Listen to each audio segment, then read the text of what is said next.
Break से पहले Russia की बात कर रहे थे। अब रशिया के ही एक मशहूर लेखक के कथन के बारे में आपको बताते हैं। रशिया के मशहूर लेखक लियो टॉल्स्टॉय का एक कथन बड़ा मशहूर है, जिसमें उन्होंने कहा था, धैर्य और समय किसी भी योद्धा के दो सबसे शक्तिशाली हथियार होते हैं, धैर्य और समय। और ये बात जीवन का युद्ध लड़ने वाले योद्धाओं पर बिल्कुल फिट बैठती है। आज जो खबर हम आपको बताने वाले हैं, ये खबर हर परिवार को हमारे देश के देखनी चाहिए और ख़ास तौर पर महिलाओं को और हमारे देश के युवाओं को ये खबर ज़रूर देखनी चाहिए, क्योंकि इससे आपको बहुत प्रेरणा मिलने वाली है। इसलिए अगर आपके परिवार में महिलाएं हैं और आपके परिवार में कोई युवा है तो अभी से उसे अपने साथ बुला लीजिए और ये खबर उन्हें ज़रूर दिखाइए। ऐसे ही एक योद्धा का नाम है आशा कंडारा। किसी ज़माने में जोधपुर नगर निगम के लिए सड़कों पर झाड़ू लगाने वाली आशा राजस्थान प्रशासनिक सेवा यानी RAS की परीक्षा पास करके अब एक सब डिविजनल मजिस्ट्रेट यानी SDM बन गई है। आम भाषा में इस पद को डिप्टी कलेक्टर भी कहते हैं। लेकिन आशा की कहानी सिर्फ इतनी सी नहीं है। आशा कंडारा ने वर्ष 2018 में RAS की परीक्षा दी थी और इस बीच परिवार की आर्थिक स्थिति को देखते हुए उन्होंने जोधपुर नगर निगम में सफाई कर्मचारी की भर्ती परीक्षा भी दी। सोचिए, कहां आप RAS की परीक्षा दे रहे हैं, एडमिनिस्ट्रेटिव सर्विसेज की परीक्षा दे रहे हैं, और कहां आप सफाई कर्मचारी के लिए भी भर्ती के लिए कोशिश कर रहे हैं। RAS की परीक्षा का रिजल्ट आने में अभी समय था और आशा ने सफाई कर्मचारी की भर्ती वाली परीक्षा इस दौरान पास कर ली थी और उनकी नियुक्ति भी नगर निगम में हो गई, यानी आशा जो है वो एक सफाई कर्मचारी बन गई।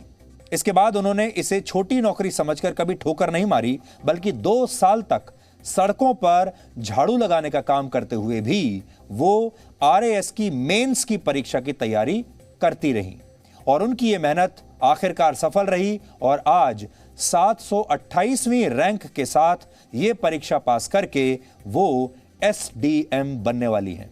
आशा की शादी के 5 साल के बाद उनके पति उनसे अलग हो गए थे। सोचिए, ये भी कितना बड़ा धक्का होता है किसी भी महिला के लिए। ऐसे में महिलाएं टूट जाती हैं। आशा के कंधों पर 2 बच्चों को पालने की जिम्मेदारी थी, लेकिन आशा ने हार नहीं मानी। आशा संघर्ष करती रही और इसी बीच उन्होंने अपनी ग्रेजुएशन पूरी कर ली। इस दौरान उनकी जाति की वजह से उन्हें लोग ताने मारते रहे, क्योंकि आप तो जानते हैं हमारे समाज में किसी भी महिला का जीना मुश्किल कर दिया जाता है, खास तौर पर अगर वो अपने पति से अलग हो जाए, 2 बच्चे हों और आर्थिक हालात ठीक ना हो।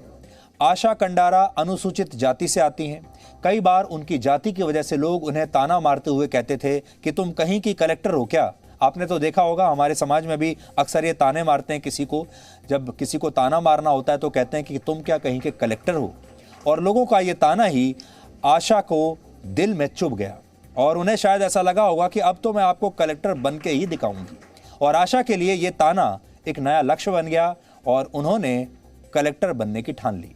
भारत में आज भी अगर लोगों को मौका मिल जाए तो वो ऑफिस जाने के बजाय वर्क फ्रॉम होम करना पसंद करते हैं। हमारे देश में बहुत सारे ऐसे लोग हैं जो काम चोरी को अपनी मनपसंद हॉबी मानते हैं।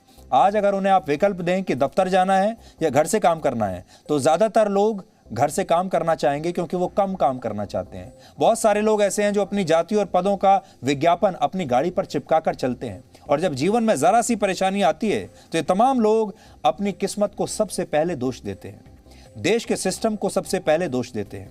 लेकिन धैर्य और समय को अपना हथियार कभी नहीं बनाते, परिश्रम को अपना हथियार कभी नहीं बनाते। ये चाहते हैं कि घर बैठे बैठे इन्हें सब कुछ मिल जाए। लेकिन आज जोधपुर की आशा ने पूरे देश को उम्मीद की एक आशा दिखाई है और आशा की ये कहानी हम चाहेंगे कि आज देश के हर उस नागरिक को देखनी चाहिए जिसे देश में समस्याएं तो चारों तरफ दिखती हैं, अपनी किस्मत को भी वो कोसते रहते हैं, लेकिन इसके समाधान के लिए वो परिश्रम नहीं करना चाहते।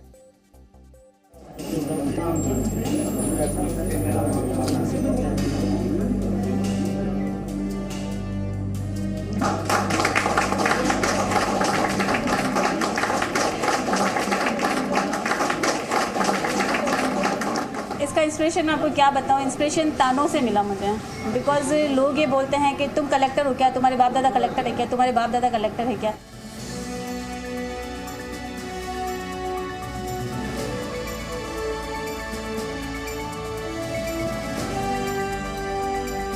सफाई भर्ती परीक्षा के साथ साथ इन्होंने RAS की परीक्षा भी दी थी, लेकिन संयोगवश उसका रिज़ल्ट देरी से आया और पहले यहाँ ये चयनित हो गई उसमें, और पिछले 2-3 साल से ये यहाँ कार्य कर रही थी और बड़ी ईमानदारी से ये यहाँ कार्य कर रही थी। अरे नहीं अरे नहीं।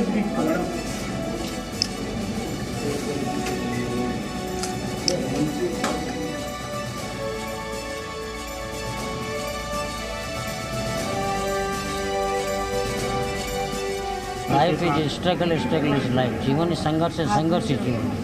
अब कैसा लग रहा है?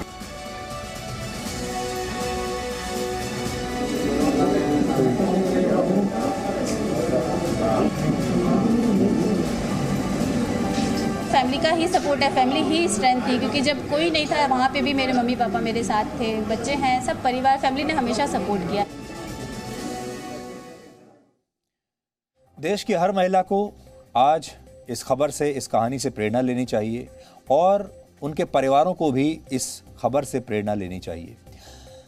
एक महिला सोचिए जिसके पास 2 बच्चे हैं, पति से अलग हो चुकी हैं, अनुसूचित जाति से आती हैं, पढ़ाई लिखाई बहुत मुश्किल है, राजस्थान एडमिनिस्ट्रेटिव सर्विस का एग्ज़ाम देती हैं लेकिन उसका रिजल्ट आने में समय लगता है और इस दौरान वो झाड़ू लगाने का काम करती हैं और साथ साथ तैयारी भी करती रहती हैं और आज वहाँ सफाई कर्मचारी से आज वो SDM बन जाती हैं। कितनी बड़ी बात है, आप सबको इससे सीखना चाहिए।